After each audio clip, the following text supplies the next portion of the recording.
very welcome to the Finnish Institute for our first live event after a long time. And we're very, very happy to see you all here on the... Oh, welcome! Sausage seller, noblest of mortals, saviour! Reveal yourself at last. Oh, walk this way. What is it? What do you want? Come over here and let me tell you your fantastic luck. That's right. Come here. Now put down your tray over there. That's it, that's right. And come and give Mother Earth a great big kiss. What's the big idea? I'm telling you, your fortune mate. Today, nobody, tomorrow, the world.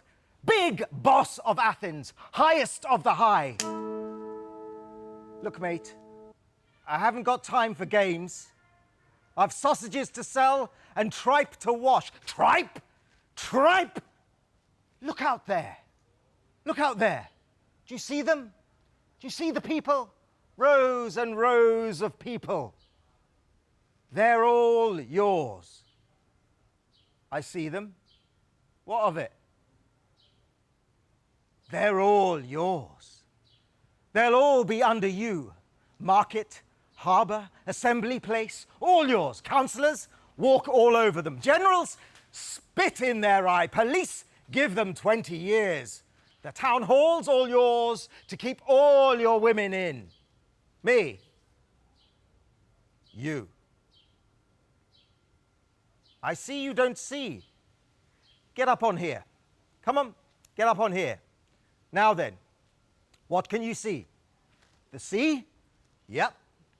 The offshore islands? Yep. The markets? Yep. The merchant ships? Yeah. All yours. Are you getting the picture now? Have a good look at your empire. Have a really good look. One eye over there, another eye over here. What's the good of an empire if I go cross-eyed? Cross-eyed? Nothing.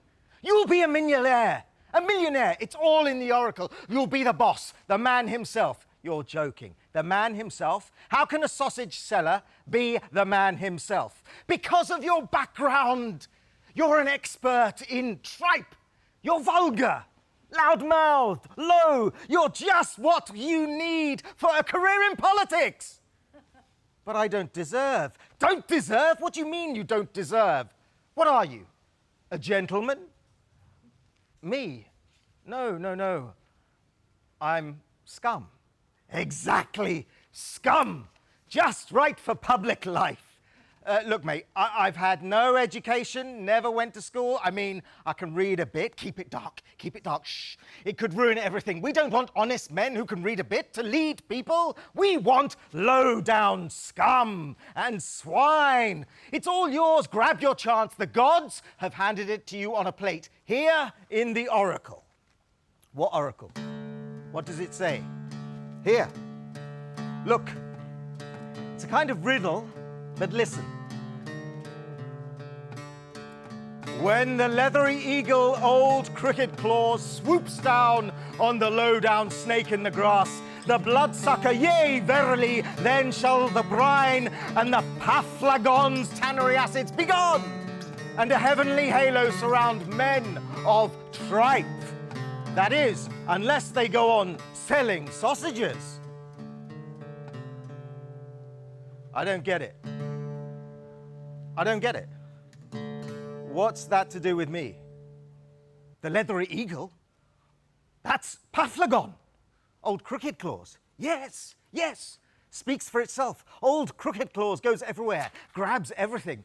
But what's this snake in the grass? That's obvious. Snakes are long and wriggly, so are sausages. Snakes are slithery and horrible, so's tripe. There's going to be a fight. Eagle and snake wins if he gets to the point in time. It's about me, isn't it? That oracle. But how can I rule? All I know is tripe. The recipe's the same. You won't have to change a thing. You stir things up, you mangle and mince and make a total hash of everything. You sugar the customers with honeyed words to whet their appetites. You make full use of your own natural gifts. You're vulgar and loud and low. Everything fits. In the oracles, the stars, the gods, come here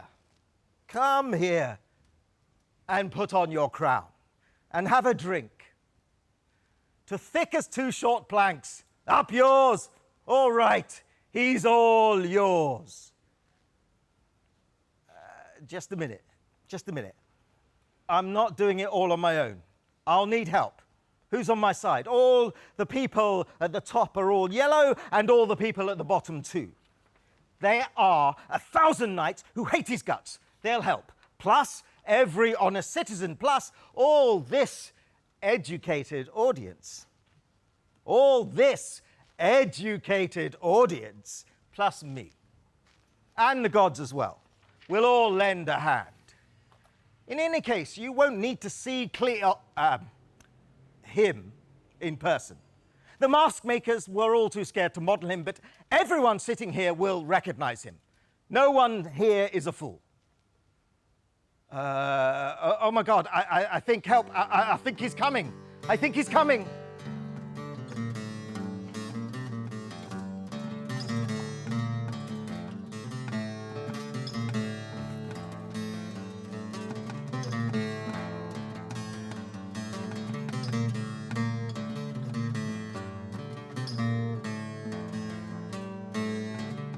Where are you? You traitors! Spies, you'll pay for this. By the 12 great gods, Zeus, Hera, Poseidon, Athene, Apollo, Hermes. Hey! Hey, hey, hey!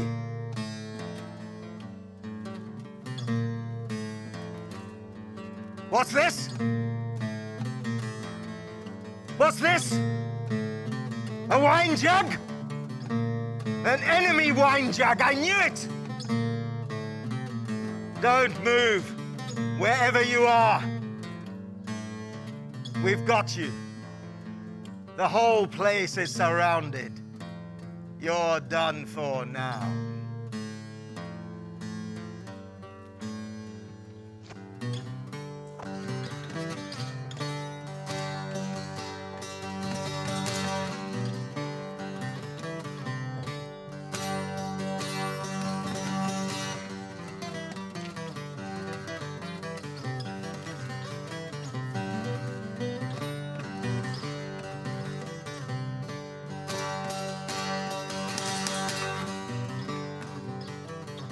If a comedy playwright of old had invited us here to take part in his play, to appear on the stage, we'd have turned him down flat.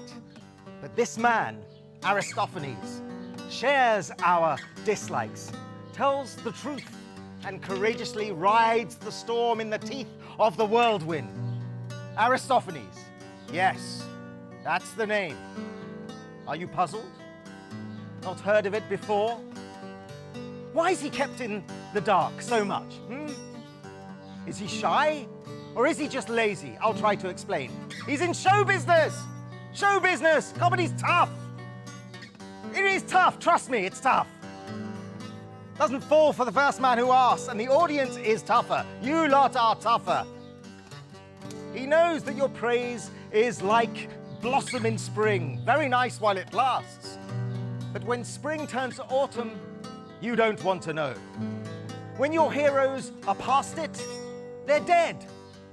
Look at Magnus, the best of the bunch, till the grey hairs of autumn appeared. Do you remember his choruses? Lydians, birds, harpists, frogs. He had hundreds of hits. Tell me, where is he now, huh? Where is he now? Or just think of Kratinos, a torrent of jokes bubbling over and sweeping away all his rivals like twigs in a storm. Every party you went to, they sang, Doro sandaled in figs. The music men, who remembers them now? Now that he's old Now the joints of his genius are cracked and the strings out of tune. Unlike Petrie's strings, who are very much in tune here, very much in tune. Do not think. You don't care. Now that he's senile and sodden with drink, not respected and given a seat in the theatre, there beside the god. Need I mention the treatment you gave poor old Crates? The hisses, the booze, hardly banquets, his plays, more like snacks of the driest, most delicate wit. But they lasted, or lasted till now. Bah, makes you shudder. Our author was right to hang back. Practice handling the boat. Learn the ropes, keep an eye on the wind, then you are ready to sail. Wasn't he right not to jump up and shoot his mouth off? I think so. He is leading the race. Give a cheer as he rounds the last bend and comes thundering home. Let him win the first prize. Send him home with a glow like a bonfire agleam only on his lofty bald head. Poseidon, lord of horses, come. You delight in hooves, clattering horses, whining, swift hulls hissing through dark water. The gleam of chariots flashing, crashing past. Lord of Sinion, dolphin king, son of Cronus gods, God of gods, protector of Athens, come down and smile on our play today.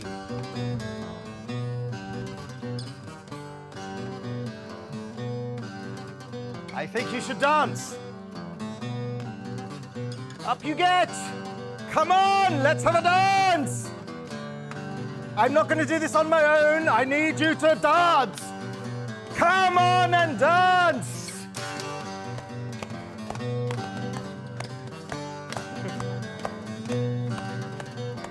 Very good.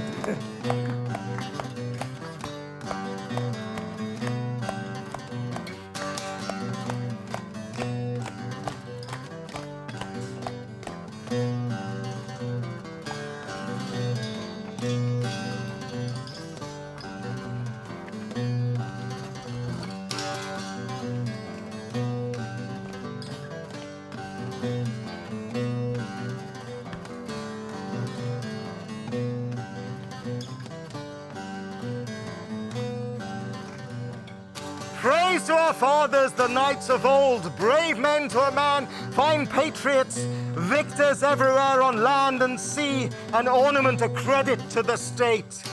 They didn't stop to count the enemy, it was up and at them and tally-ho. If you fell on your face, you jumped up, dusted yourself up and galloped on, and as if nothing happened. Stout chaps, they didn't care tuppence for rewards and medals.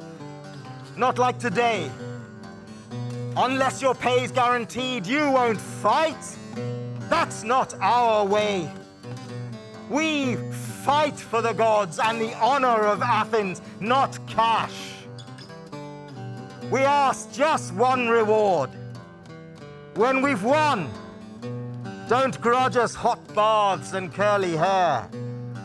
Queen of this holy city, come, Athene our protector. You rule a lovely land, a people proud in war, supreme in the arts. Bring us victory on land and sea. And here today, don't let our enemies win. Athene, come down to us today.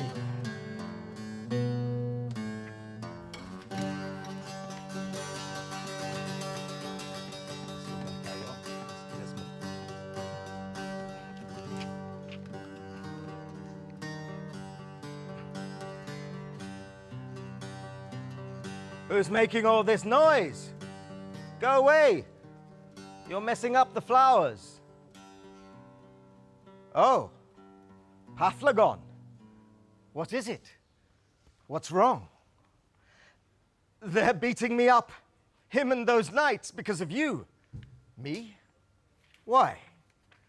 I'm loyal and devoted. I love you, sir. Who are you, then? His rival. I love you too. Oh, sir, I've wanted to do my bit, to help, like every other honest man. But we can't get near you. He's always in the way. You behave like one of those fancy boys. You never go out with honest, decent men, just scum, cobblers, lamp peddlers, tanners. I've served the people, haven't I? Yeah. But how? I cut in those generals after Pylos and brought those Spartan prisoners home in chains.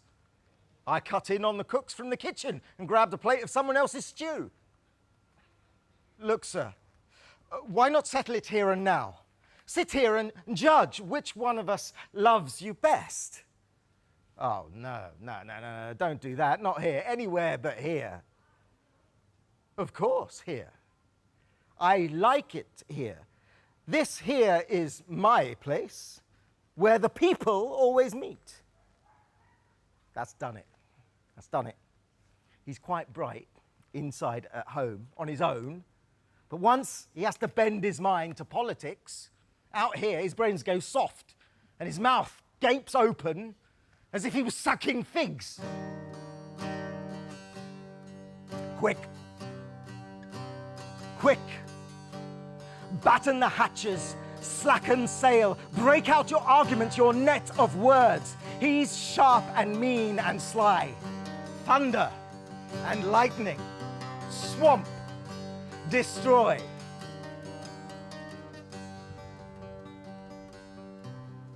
Get your grappling irons ready to board him and cripple his ship. Get in first.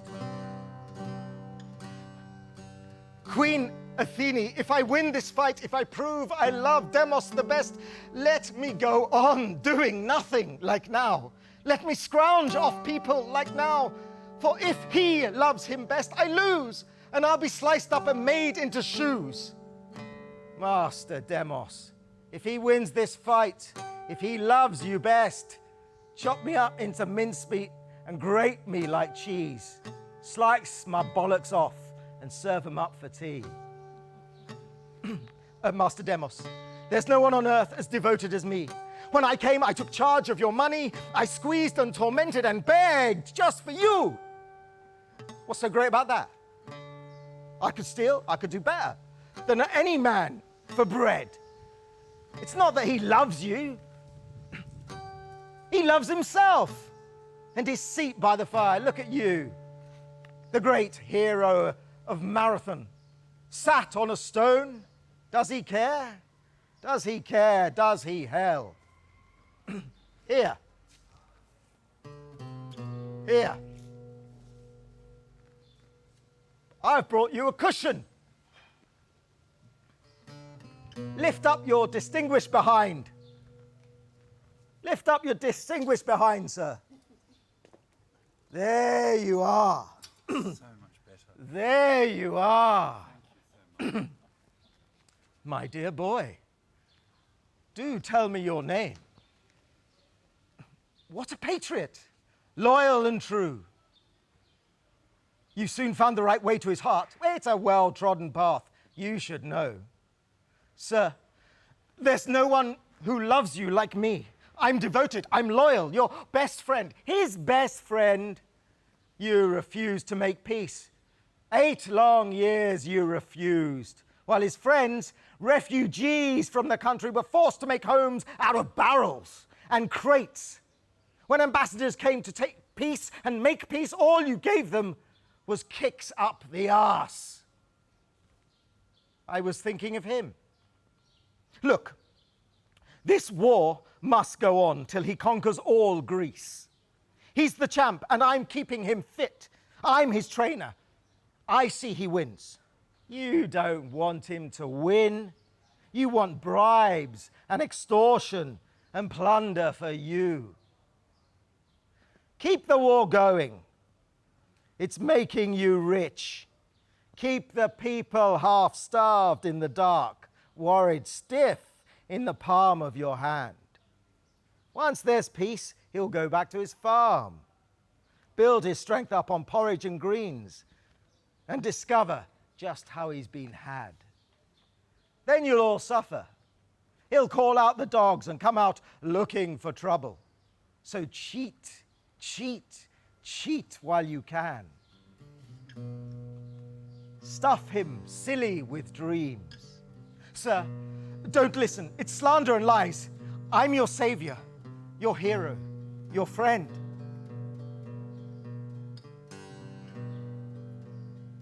I'm a second only to Themistocles, me. Did you hear him? Themistocles, now? Really? He put jam on your bread, saved our bacon, put cream in our milk. Not like you, with your program of soft soap and crumbs. And he went into exile. Will you? Master Demos, don't listen. You know how I love you. Don't touch me, you swine. All these years, I never, you swine. Dear old Demos, you've got it at last. He's a con man, a crook. While you're snoozing, he grabs all the titbits himself, while he ladles the cash from your private account. You shut up, or I'll tell how you fingered the till. Oh, stop dancing about. They all know you're a crook. Shall I show them the place where you hide all your cash? All those enemy bribes for betraying the state. No, I didn't. No, I didn't. I didn't. I didn't.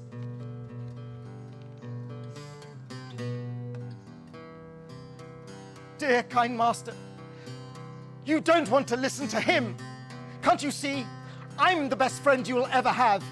Who is it that sniffs out all the terrorists, all the coup d'etat? Who is it that yells and saves your guts? Me, terrorist, coup d'etat.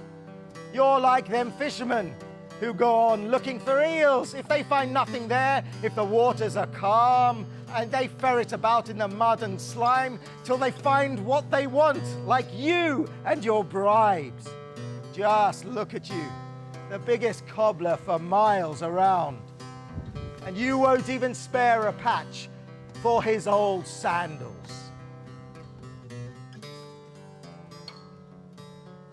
He's right. That's right. He never has. Well, what do you expect from him? Look, I've brought you these. Very nice sandals. Just try them on. That's right. How are they? Do they fit? Now, he's what I call generous, a real patriot. He knows what the people want and their poor old feet. A pair of shoes and you forget all I've done for you. You low-down cheating swine. Where did you learn all this?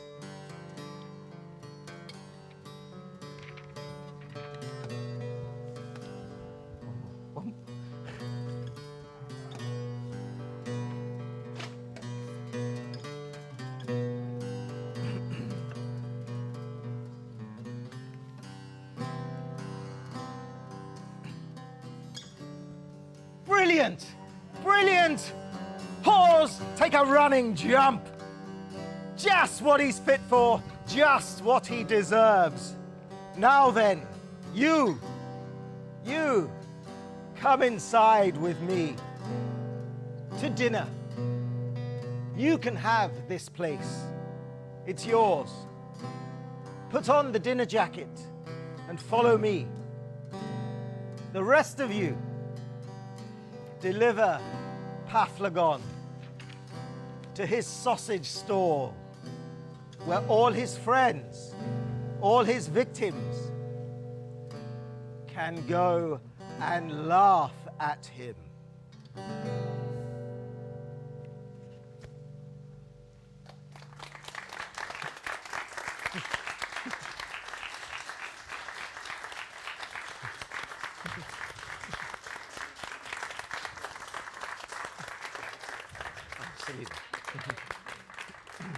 And thank you again for coming.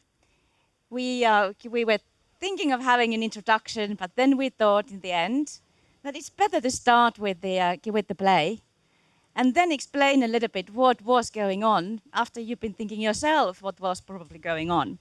It is now, anyway, time to introduce you very briefly, Gary. Introduce you after he has already performed. Yes, back to front. It's nice to meet you all. Thank you. Thank you. Gary is a well-known actor. He's also a director and producer. He was trained in Oxford School of Drama, if I'm right. Yes.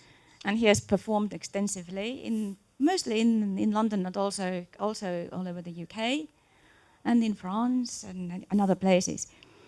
So he has been doing leading roles in National Theatre London, Royal Shakespeare Company, Birmingham Rep, Royal Exchange, Sellers Wells, so on and so on. The list could be carried on. Now. Yes, I am. He's also been doing TV and film, been in such well-known productions as Game of Thrones, for instance. But yes, I'm not going to do this list because we actually did hear and see Gary performing, and we are particularly grateful here and thankful for being able to have the first live event, and for someone who comes at the moment as it is from outside the European Union. Yes. Yes. Yes. You don't start on that subject. You know, travel is not uncomplicated these days. I was thinking of telling you something about the nights.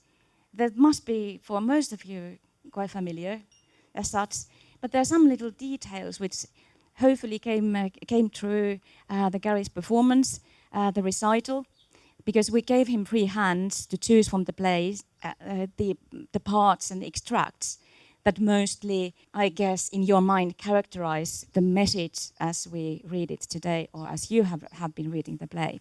We've been running here at the Institute the Aristophanes Now series, the lectures online, and part of this summer series of Aristophanes Now is this event. Because we thought that it gives us a rare opportunity to also hear from the actor's point of view, that how does it feel to act? That why ancient drama, is it different? So we're going to ask Gary questions pretty soon, how it was and what is the experience, also the experience from your point of view, from the other side of this quite made up QnA here as we have. So the play, as you know, is The Knights, the Hippies, and it has been regarded as one of the most political plays of Aristophanes. There is, of course, a question about the Aristophanes and politics in general, and often it has been thought these days that Aristophanes is political, even if it not necessarily we do not necessarily know of his own political views. There's a lot of guesswork for this. But this why Aristophanes Now is just that ancient drama could be also something that is for us now. It can raise even questions that, of course, the drama did not raise in its original context. And this is why we have also really given free hands for Gary to play with this play. The translation was Kenneth MacLeish, 1993 is the revised the version of it. It is from the very beginning of 80s, I think, the original translation. I don't think I have to remind you the plot of The Knights, and it's maybe not the most relevant now. But there are a couple of interesting points in one way which pertain to this play. Aristophanes was actually he was young. He was young and in many ways angry young man.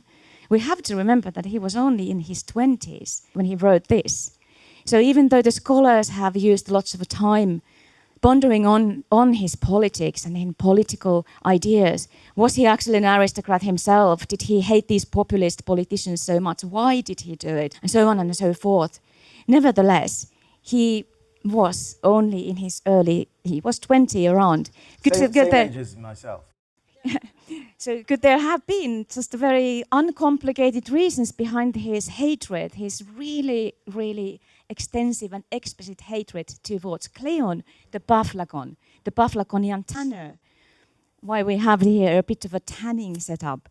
as you heard, there's a lots of references to tanning. The play almost smells hides, because the Cleon is presented there as Paphlagon, the tanner from Paphlagon who smells, who is disgusting in many ways. He's just he is the scum. He's the one who cheats people, even though he was at the time after the struggle of Pylos, he was really he was the hero figure in the Athenian town. And what happened then, Aristophanes seemed to attack him. And this was not, the Knights was the play where the attack was culminates. It is there the most explicit. Aristophanes had, the first time he criticized the democratic system in the Babylonians, his first one, which is not totally preserved. And there as well, he had really fiercely attacked Cleon.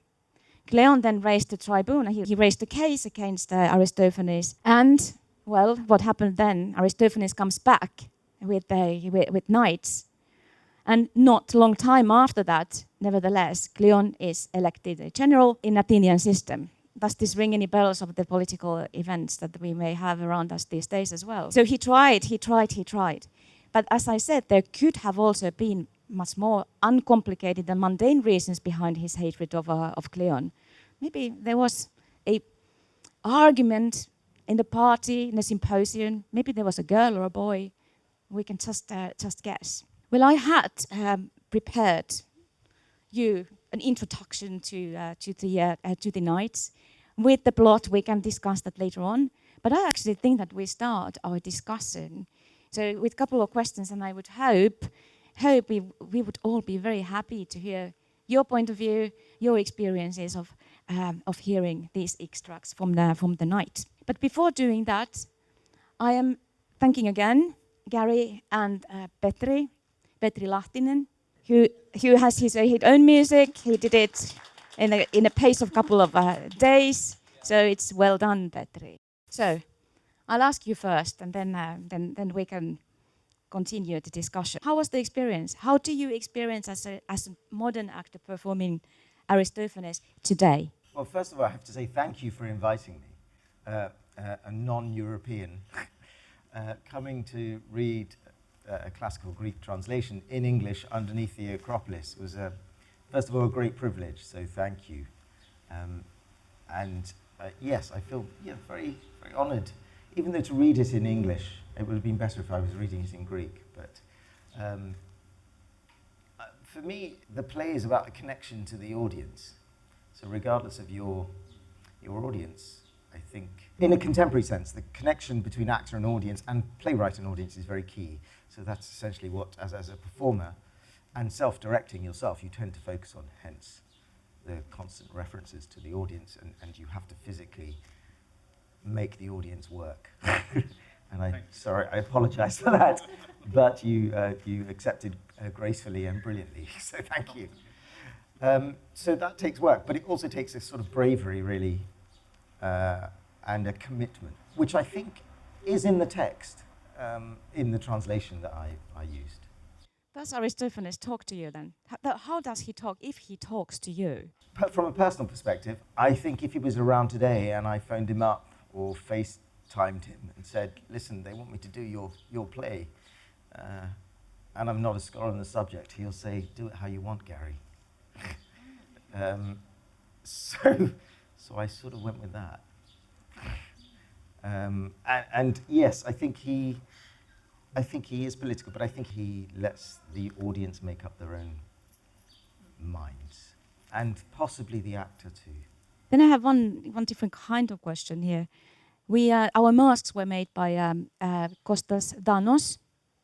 They were by him. He's originally Greek, but works in the UK. So how about the mask? So yes, the experience that's of quite this. interesting, because I only really tried them on today, didn't I, for the first time? So obviously, 420s BC, they were used to amplify the voice, and obviously the facial expression. But in this setting, we don't need the amplification of the voice. So it's sort of almost, as an actor, a contemporary actor, you're very aware, putting these masks on, of the vocal change in your delivery. It sort of comes back at you. It oddly gives you a much more freedom as an actor because no one can see your face. And that's quite liberating. There is this discussion that the mask, they conceal and they reveal. You can conceal yourself behind, but also reveal something. And this of course is very, it's one of the functions of how the mask in the ancient drama also worked. And they are brilliant masks. I mean, they're so beautiful, and we're throwing them on the floor. They're beautifully made. They are quite delicate, so obviously, again, 420 BC, they would have been handled quite methodically and been put on slowly in the wings, etc.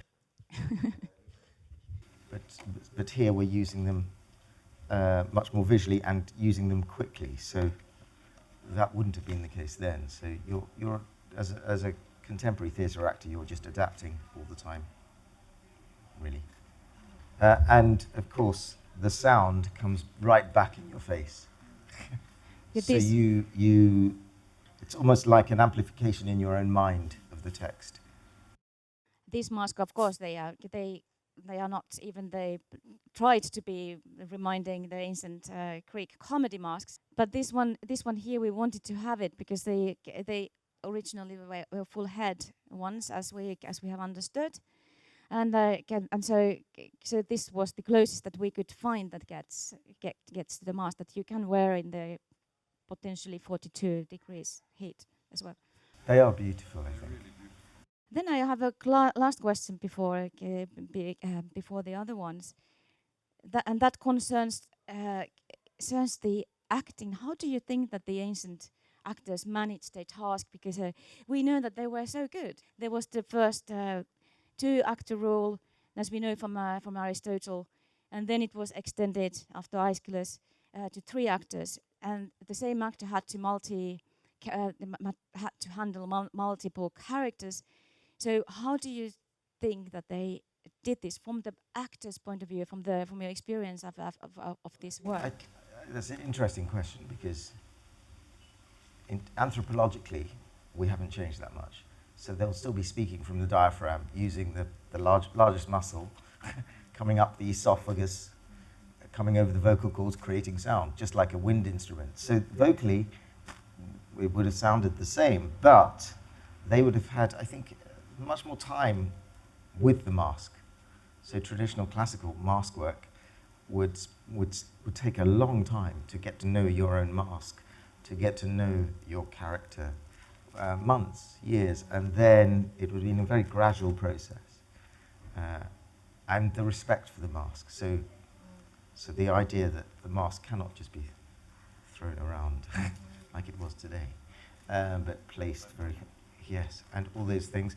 And then they would have also, a bit like the theatre companies today, you would have had a company together for a long period of time. Now that doesn't happen so much now, but it does at the Greek National Theatre, at the National Theatre in London, etc. There are movements to try and get a group of actors together for a long time, maybe a year or 2 years, rather than short-term contracts. So these, who knows? We were discussing earlier today, there's still very little known about the actors at the time. But from a contemporary sense, playing different characters, different voices, different physical attributes, and of course, I was moving quite quickly, but they would have moved much more slowly with the mask and much more methodically and almost ethereally, whereas we don't need etherealism here for today.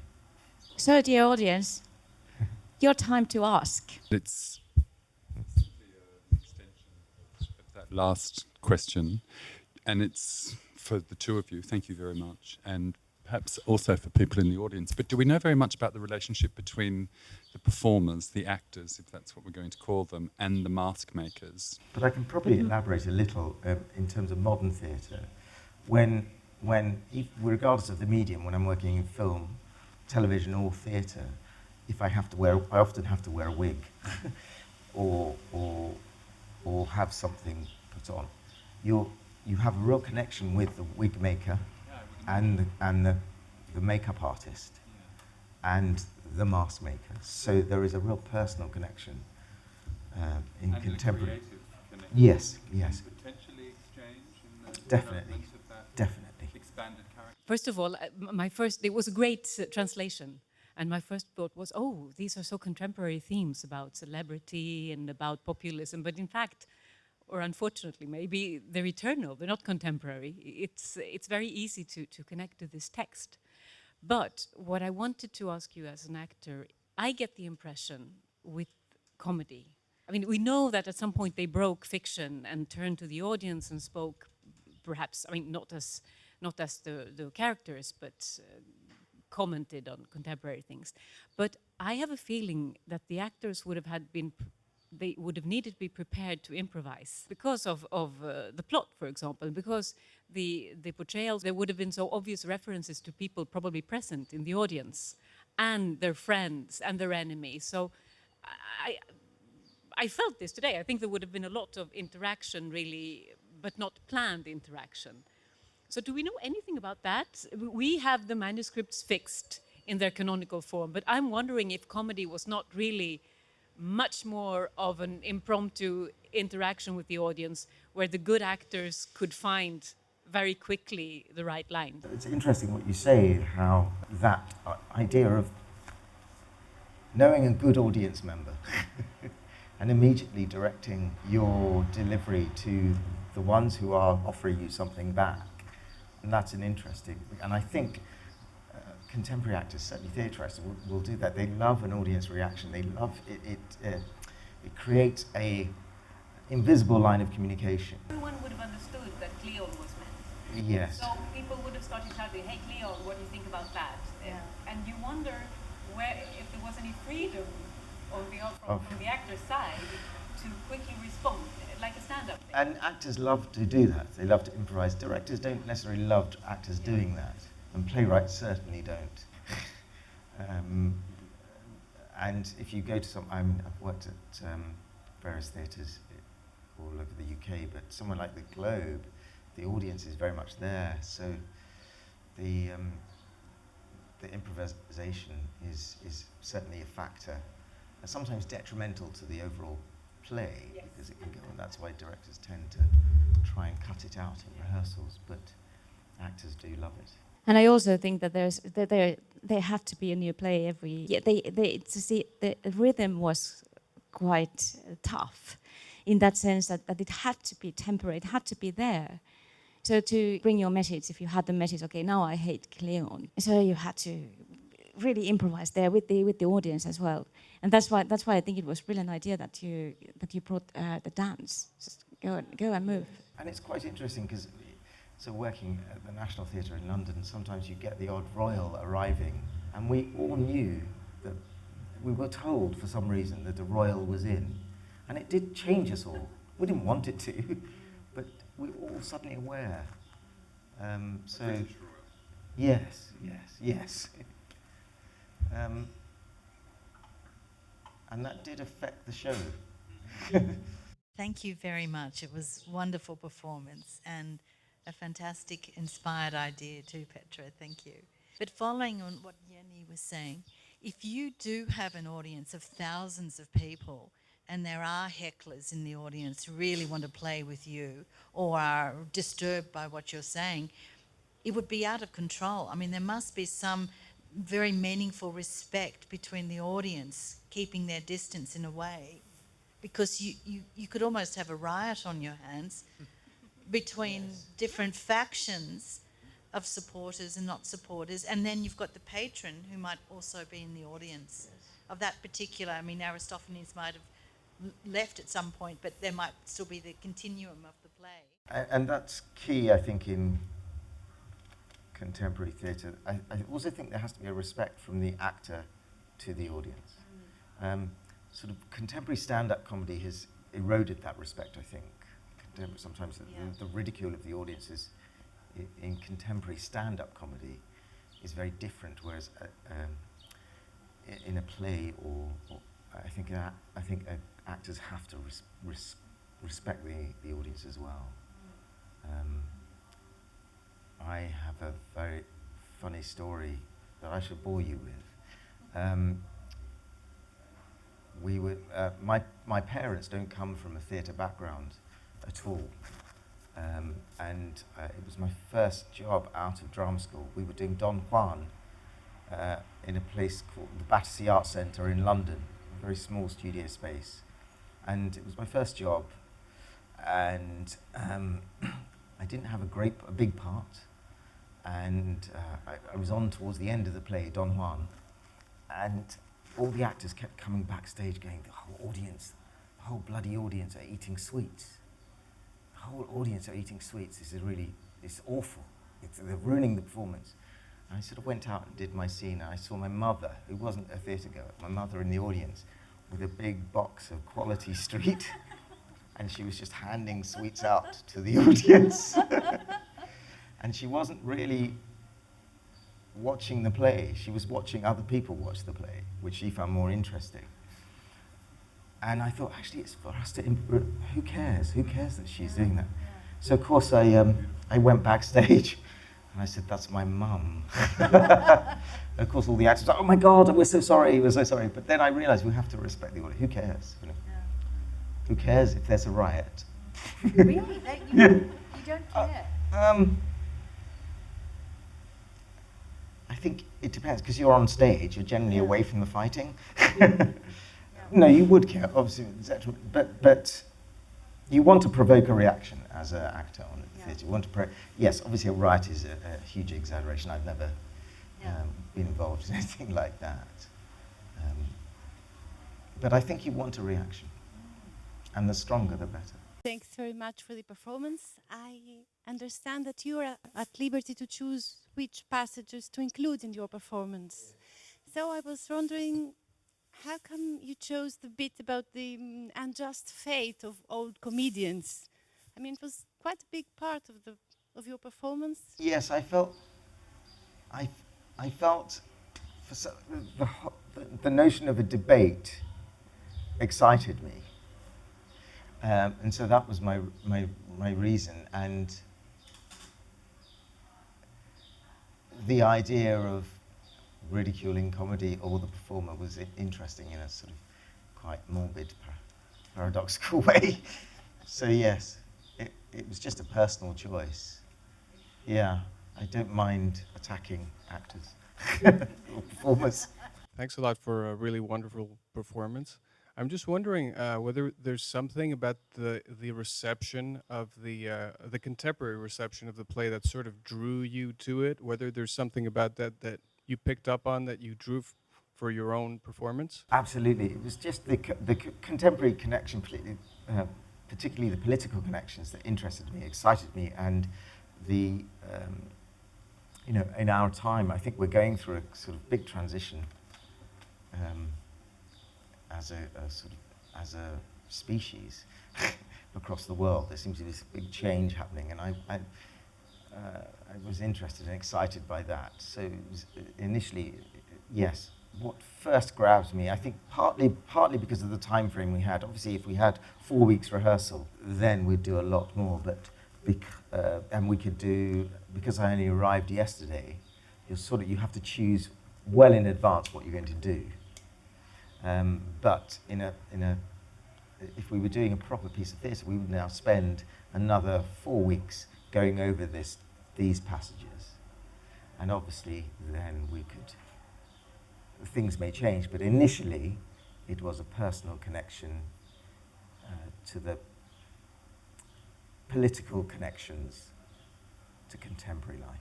Thank you very much for a very inspiring performance. And if I may go back to what you said about the mask. Well, you said it amplifies the sound, which I suppose was something necessary in the massive theatre.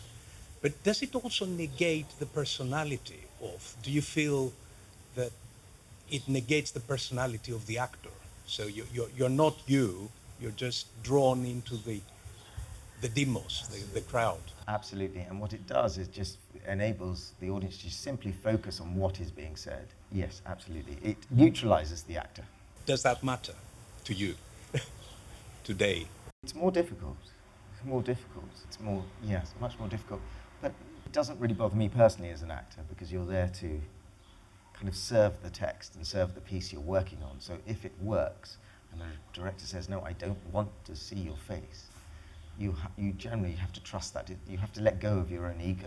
That is the key for an actor, and that can be difficult depending on the project or the actor.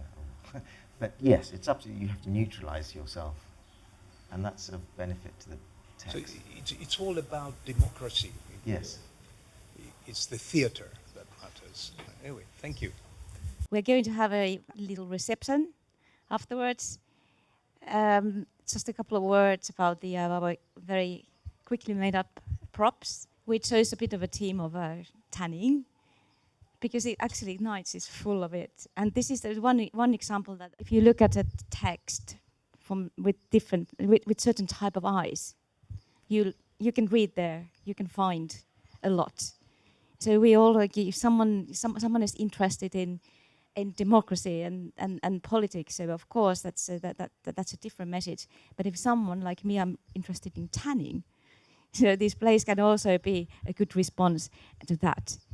But now we thank you, everyone, also our technical personnel greatly, and welcome to the reception.